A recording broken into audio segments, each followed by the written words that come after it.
Let me start with the event that shattered whatever remained of a Pakistan democratic facade, the general elections of February 8th, 2024. These were the most brutally rigged elections in Pakistan's history. The rigging started months earlier than the actual election day. They stole the symbol of our very part of the party, which was the cricket bat, so voters couldn't identify us on the ballot. Our candidates were forced to contest as independents, creating chaos and confusion.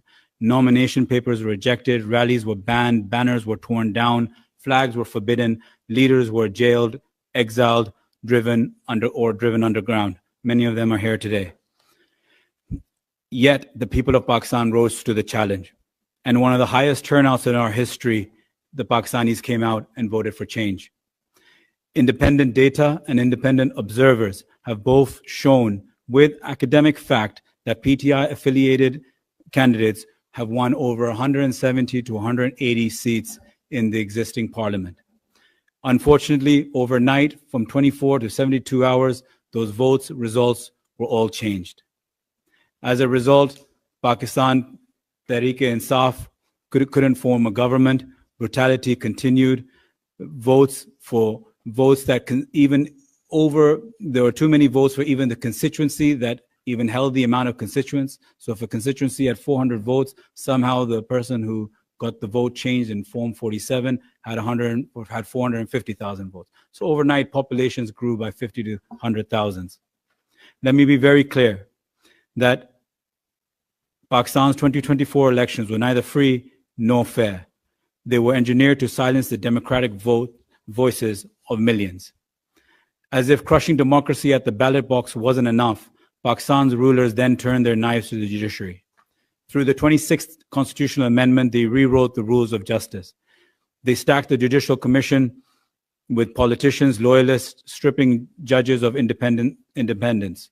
Our courts, once a check for executive power, became a tool of the power. Previously, judicial appointments were driven largely by senior judges, themselves ensuring a measure of autonomy and judicial independence. It subordinates the independence of judiciary to political interest, erodes public confidence, no longer impartial, and became an extension of the executive. It violates the Pakistan Constitution itself, from Article 175, which enshrines the separation of power, to Article 10, which guarantees every individual the right to a... Was Imran Khan removed through a legitimate process or through foreign influence power politics? Is the will of the Pakistani people being respected? And most importantly, how long will the U.S. continue supporting governments that silence opposition voices? And from reports coming out of Washington, the reaction was shock. Real shock. Members of Congress who had only heard the filtered version, the softened, diplomatic, politically convenient narrative, finally saw the raw reality. Bukhari didn't go there to beg. He went there to wake them up. And he did. For years, Western governments have preached democracy abroad while turning a blind eye when their allies violate it, but this time, they couldn't ignore it. Not when the evidence was laid out in their own halls of power. Fair trial before an impartial, competent court. The UN Special Rapporteur on Independence and Judges and Lawyers has said, quote, real risk to judicial independence and individual rights to a fair hearing by a competent, independent, and impartial tribunal. The ICJ has described it as, quote, a serious threat to independence of judiciary. In 2023, a Supreme Court bench declared that civilians could not be tried in military courts. However, the 26th Amendment, a larger hand-picked bench, reversed that ruling. This is not justice. This is a colonial tool of intimidation, resurrected to silence dissent. Pakistan now virtually stands alone in the world by allowing military trials of civilians under a constitution that supposedly guarantees its fair trial and due protest.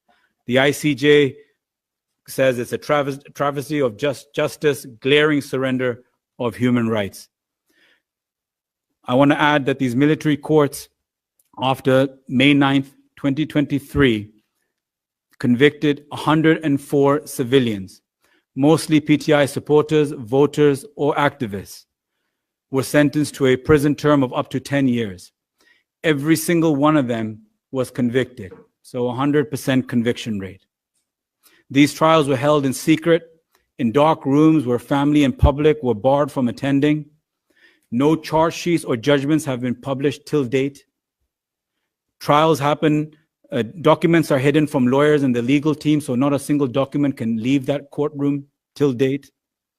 Judges are army officers, and appeals are given not to civilian court judges, but rather to the army chief himself, who will then hand it down to his subordinates to make a tribunal, to come out with whatever decision they want with no justification or evidence.